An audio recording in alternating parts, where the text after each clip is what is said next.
questão também que eu acho que é interessante trazer para os empresários é a questão da privacidade. Né? Existe uma discussão muito grande, né? Como é que fica essa questão, né, da coleta de dados para poder alimentar os sistemas de IA né, de equilibrar com a inovação e a privacidade. A gente vê alguns países como Estados Unidos, China, que optaram por não ter regulamentação nenhuma em termos de IA para poder priorizar ao máximo a questão da inovação.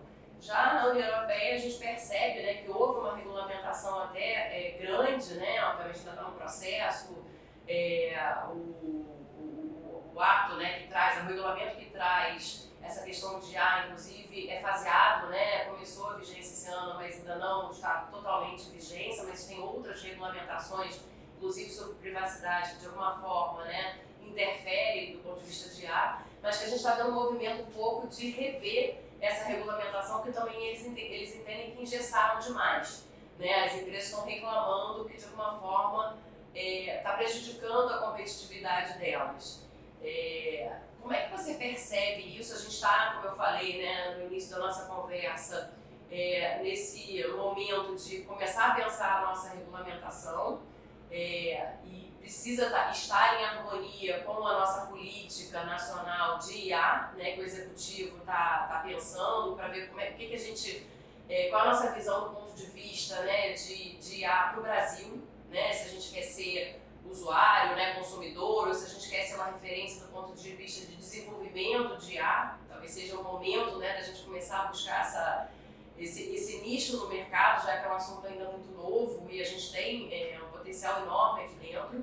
Inclusive, a própria reforma tributária trouxe alguns incentivos para algumas empresas desse setor. Mas fato é que a gente precisa, pelo menos do meu ponto de vista, né, buscar esse equilíbrio entre a privacidade e a inovação, que é uma coisa, como eu falei, desde o início, a própria lei, quando ela traz, né, a LGPD e a própria regulamentação já vem nessa mesma linha, a ideia não é engessar a inovação, pelo contrário, é trazer mais segurança jurídica para os empresários que desejam utilizar ou desenvolver a IA e, de outro lado, também trazer uma transparência maior para aqueles que são, de alguma forma, né, atingidos com o uso dos seus dados pessoais. Então, como é que você vê essa necessidade de equilíbrio, né? Se é que você concorda comigo que tem que ter esse equilíbrio? Eu concordo e eu acho que esse equilíbrio é justamente o tema do que a gente está conversando, que é a integridade. A integridade, na verdade, ela é justamente esse fiel da balança, assim, né? Ou seja, a integridade não é obediência. Ou seja, talvez existam leis, talvez existam diretrizes, normas corporativas que não defendem a integridade, né? Ou seja, valores de fato que tragam benefícios sociais, ambientais. Existem leis e também diretrizes que a gente sabe que tem interesses e que não contemplam aquilo que deveria ser feito, né? Assim como a ausência total de diretrizes pode levar a interesses escusos. O grande ponto é a gente encontrar a integridade. Quais são os valores principais que o negócio quer gerar como impacto para uma comunidade ou para o mundo, né? Esses valores têm que ser legítimos e têm que ser perseguidos.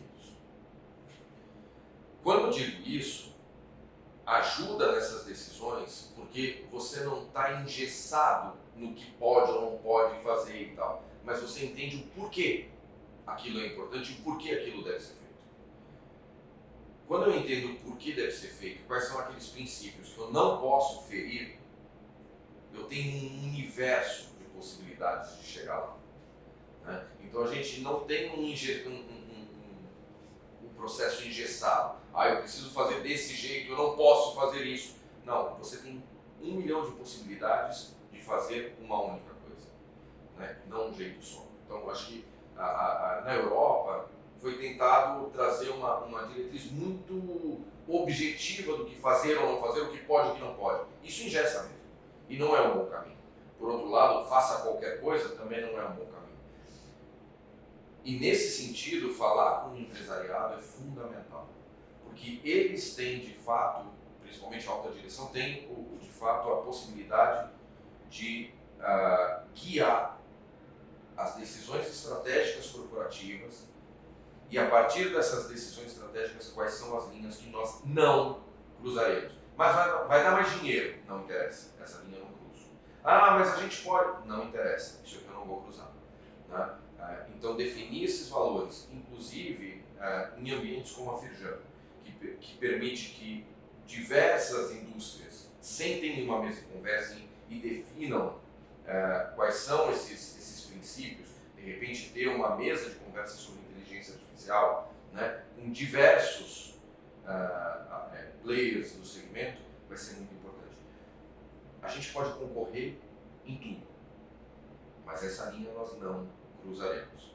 Isso vai dar flexibilidade por um lado, mas não vai dar insegurança para o outro. Então acho que esse pode ser um bom caminho. É o foco do valor.